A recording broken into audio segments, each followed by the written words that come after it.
Will all background checks reveal specifically that a person has been convicted of a child sex offense against a child?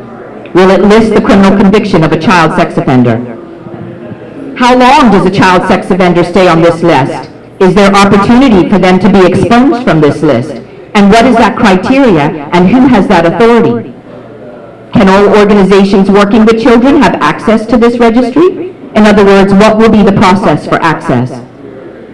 Will it be mandatory that all organizations working with children phone the Ministry of Legal Affairs to check if an employee or volunteer is on that list? Will that be mandatory? Should victims, their families, and principals of all schools be notified of the release of sex offenders and notified if they reside in a school zone? Can released child sex offenders who have children of their own be allowed to attend school events and be on school grounds? Although released child sex offenders deserve a second chance, we must still be vigilant in putting policies and procedures in place that best protect children and reduce risk. Speak directly to somebody who is trained and understands the mind of a child sex offender. They cannot change on their own. But the majority of prolific sex offenders, particularly pedophiles who commit crimes against younger children, are very disturbed individuals who need specialist treatment targeting their cognitive distortions, their deviant urges, denial, and a whole bunch of other emotional issues. Any untreated sex offender who goes to prison and leaves without treatment is considered high risk in our view. It's almost like saying that someone has a heart condition, goes to a hospital, stays there for a month, lying in bed resting with no treatment, and then they get released untreated. They will go back out being just as high risk as before, if not higher. Can anyone perform heart surgery on themselves? No, they can't. Psychological treatment is very similar to physical treatment. The principles are the same. If we don't mandate appropriate healing whilst incarcerated, then we must inform the public who they are and where they live, so that ultimately we can prevent further harm to children and to themselves. A public list is not meant to shame perpetrators, but rather protect our vulnerable and our community. You can imagine that having sexual thoughts of children cannot be corrected over a short period of time, and only time itself will reveal whether that offender is willing to undergo the aggressive therapy needed to change their thoughts. We absolutely cannot afford as a community to have child sex offenders who refuse to be treated moving freely in our community. It is certainly not pleasant to be put on a public list, but this offense can destroy a young child's life and is very, very serious. Again, a public sex offender list is not designed to degrade the offender, but to protect our innocent. Each sexual offense against a child creates a victim and causes scars, the children and the family's lives. And those who act on their sexual thoughts of children will cause pain and damage that can have lifelong effects. Wounded children can become scarred adults. And do you know how I know this? Because I personally lived it. To grasp the full gravity and to understand the seriousness of this issue, let me share with you my personal experiences with child sex offenders. In 2004, the man that stole the innocence of my two precious daughters went to prison for approximately 16 months. He didn't receive any treatment, and he had no conditions to his release. He was 72 years old when he abused my 9-year-old daughter for 4 years. He didn't wake up one day and just decide to be sexually interested in a 9-year-old child.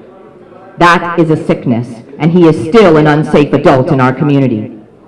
He no longer is on a sex offender registry because, according to the Department of Public Prosecution, who told me this, a person stays on the list for 10 years and automatically comes off that list.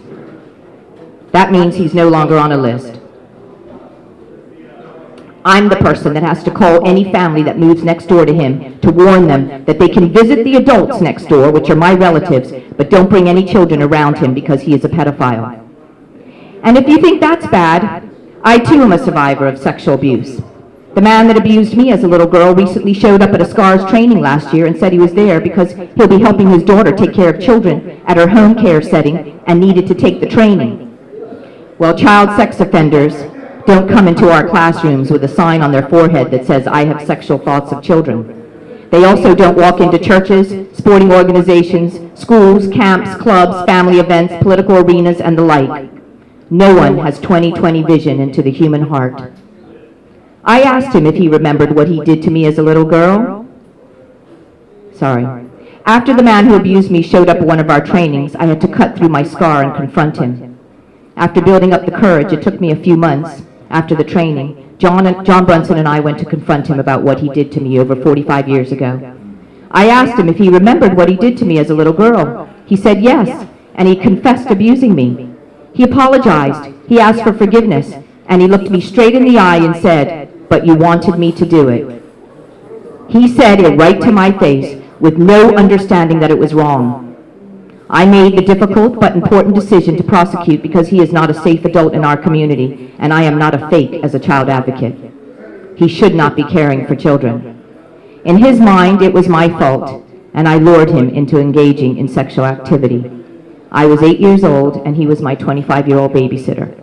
He's now in his 70s, and clearly children are in danger of him if he has a perception that a child can consent to sexual act.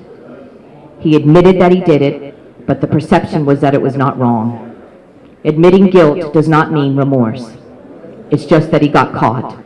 And it certainly doesn't mean change or that it won't happen again. In June, I went through the painful process of prosecution. He was sentenced to 4 months at Westgate, and it was recommended by the judge that he undergo the sex offender treatment program. The challenge is the sex offender treatment program is not only appropriate for pedophiles, the program recommended is a 1-year program. He will not complete it, and he will come out as sick as he went in. I didn't even hear that he was given any provisions. He will never be on a sex offender registry because according to the DPP, convicted child sex offenders who committed a sex offense against a child before 2001 will not be placed on a sex offender registry. And if that's not bad enough, I also learned from the DPP that those who commit a sexual offense against a child after 2001 will only be on the list for 10 years. What does this mean? At the moment, he can continue to care for children in his daughter's home care setting when he gets out of prison. He can babysit children, he can hang on a wall near a school, and we must ask ourselves as a community, would we want him caring for our child or our grandchild in a home care setting?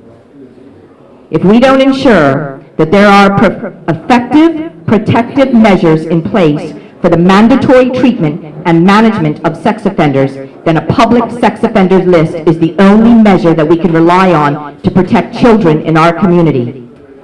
The goal is to have children protected first and foremost, and secondly, to provide opportunity for child sex offenders to undergo risk reduction. We are not talking about a cure. We have not found evidence of a cure. The issue, and this issue, is really about reducing risk and reducing re-traumatization of children. We should consider proper risk assessment before sentencing, mandatory, effective, and appropriate treatment for every single pedophile, and mandatory license conditions upon release for every single released child sex offender. Child sex abuse victims experience trauma. That's a known fact. The other thing to consider is re-traumatization of victims. We are a small community. We see our perpetrators in the post office, in the grocery store, in the banks, on the bus, etc. We must ask these relevant and important questions before we make any decision on a public sex offender registry. Thank you.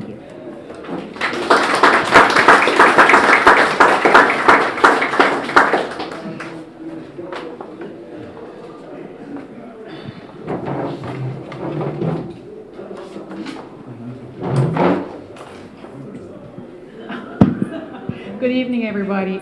I am not like Debbie. I have not written out a speech or anything like that. What I had wanted to speak about tonight has changed over and over again because I have to be true to myself and decide what am I really interested in. And yes, I am truly interested in the sex offenders registry. I truly am interested in something that's online, that can be accessed by anybody, and that the people stay on there for a good period of time. How many of you were children once? Okay, so we are really, really concerned with saving our children.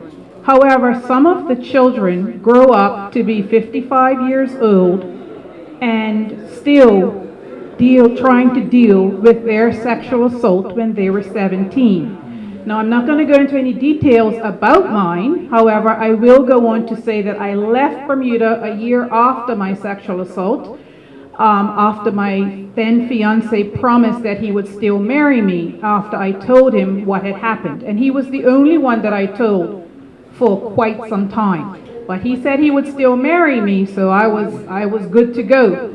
I left Bermuda in 1984, and I returned in 1996. And the reason I came back to Bermuda was because I lived in North Texas. I lived in Texas for 12 years, and 3 little girls went missing in Texas. And even though their cases were not solved for probably 20 years after this happened, I looked at my little girl and I said, even though there was a sense of security, because they seemed to only be kidnapping and assaulting and murdering little white girls, I said I wasn't going to take the chance of my little darling being the only one, so I started to make plans to come back to Bermuda.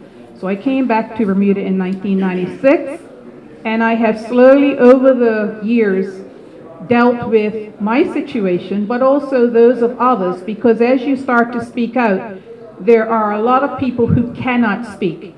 And so my inbox is inundated with stories and information. And I think that this is the first step, the Sex Offenders Registry, what they've suggested. But I think it's going to take a lot of voices to get what we really want out there.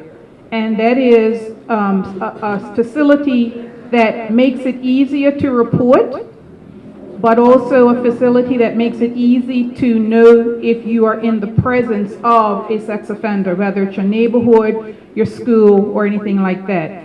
There's a great online site in the U.S. which I don't know really legally, I don't know whether we need